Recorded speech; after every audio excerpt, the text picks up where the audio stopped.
Hi guys, so we are doing F3 today, which is basically linear maxima and minima. Very simple topic, just two concepts that we need to know, and once we are done with those, you are good to go for solving the questions based on that. So let's see what is the first of the two concepts. The first concept is you will be asked to find the maximum value of the product when the sum is constant. Maximum value of the product when the sum is constant. Let's first try and understand what exactly is meant by that by a very simple and an easy example. So suppose a plus b plus c is 18 given, and we are supposed to figure out the maximum value of the product abc. So abc का product maximum find करना है, and same three numbers, their sum is given as 18, which is constant. Now since we don't know the rule or the formula or the shortcut right now, we will do it with the layman's way. For example, there can be many possibilities in which the sum of the three numbers can be 18. Let's list down some of them. The first one is the most easy one, where all are equal. Each one of them is 6. Then suppose we start spreading out the numbers: 6, 7 and 5, 855 or 864, and so on. Many such possibilities are possible.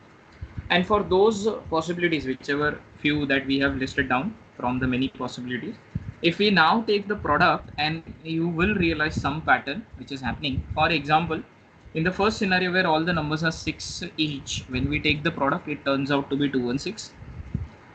In the second scenario, it is 210. In the third one, it is 200. In the fourth one, it is 192, and so on. So what do we observe here is that when the numbers were equal, we are getting the maximum value of the product, which is 216. But as we keep on spreading out the numbers from each other further and further, what you observe as a trend is that the product is reducing and reducing. So one obviously scenario that we can shortlist from here is that the sum is constant and the product is maximum when all the numbers are equal, all of them are same. But hold on, there is another catch which we most of the times will not realize if we are not very careful with that. The examiner never talked about whether the numbers are positive or the negative numbers. He or she just mentioned that sum of three numbers is 18.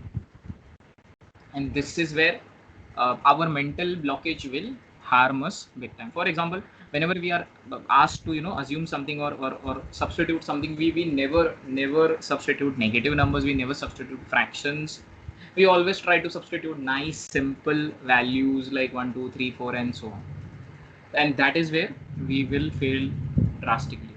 Now for example, here the negative numbers wala possibility we never explored. Now, and when we start exploring, you will realize something entirely different altogether. For example, three numbers, suppose some of them is negative, all two of them are negative, -10 and one of them is positive, which is 38. You realize the sum is 18 plus 18, that doesn't change. But look at the product turns out to be 3800, which is definitely way more than 216. So how do we decide? Now for all you know, we can keep doing this all day long, keep spreading out the numbers further and further in the negative part, in the negative zone, and you keep on getting even higher and higher product. So practically after a couple of examples, you realize that there is no stopping to this.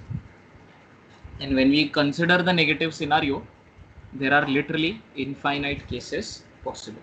So to limit those infinite cases, what the rule is, they have put a cap on the rule.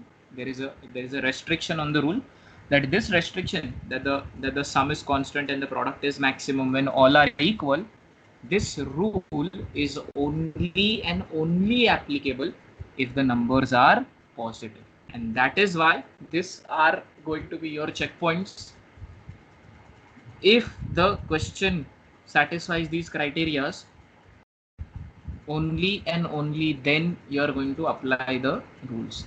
So the official statement coming up right now, which what you are going to remember, which is the product of the set of the positive numbers, the emphasis is on the correct wordings, positive numbers having a constant sum is maximum when all the numbers are equal. Remember this as a benchmark, because this is what you are going to use for solving the question. This will give you the ideas. So this is the first of the rules. The second of the rules is exactly opposite of that. Minimum value of the sum when the product is constant. Ulta hai. In the previous scenario, we had sum constant and maximum value of the product. In the second scenario, we are going to find the minimum value of the sum when the product is constant. As usual, we still don't know the rule. Let's consider one example, solve it with all possibilities and layman's approach, and then finalize something as a final conclusion.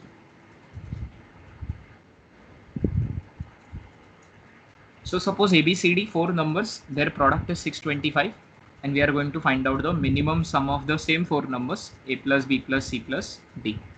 What do we do here? Again, let's consider a few possibilities where the product of 4 numbers is 625. For example, all of them are equal, which is 5 each. You spread out the numbers 1, 5, 5, 25. You further spread them out 1, 1, 25, 25, or for all you know, 3 numbers are 1 each and one of them is 625. All of these scenarios and many such more scenarios, the product will be 625, no doubts about that whatsoever. But now since we start taking the sum, again what you realize is, as we keep on spreading out the numbers further and further, the sum starts increasing. And if we are considering only these many possibilities, and if we were supposed to figure out the minimum sum, you realize all of the numbers has to be same. And again, before we confirm this rule, we have never explored the negative scenario, because 4 numbers product is positive, all 4 can be negative, the product will be still positive, or couple of them can be positive, couple of them can be negative, the product will still be positive. And again, when we consider the negative wala scenario, what you end up realizing is the sum keeps on reducing even further, and we can do this all day long. And that means there will be again infinite scenarios in the negative part of the consideration, and that is why we need to ignore this. And there is a cap, again the same cap on the rule as well, that this minimum value of the sum when the product is constant, when all are equal, is only and only applicable when the numbers are positive. Very, very critical observations these are, and you have to be very thorough with them. Only then you will not make a mistake. So official statement coming up one more time. The sum of the set of the positive numbers having a constant product is minimum when all the numbers are equal. These are the 2 rules you are going to remember, which will help you to simplify the questions. So folks, that's it for today. If you have any queries, any concerns, any questions, do let us know. Thank you so much.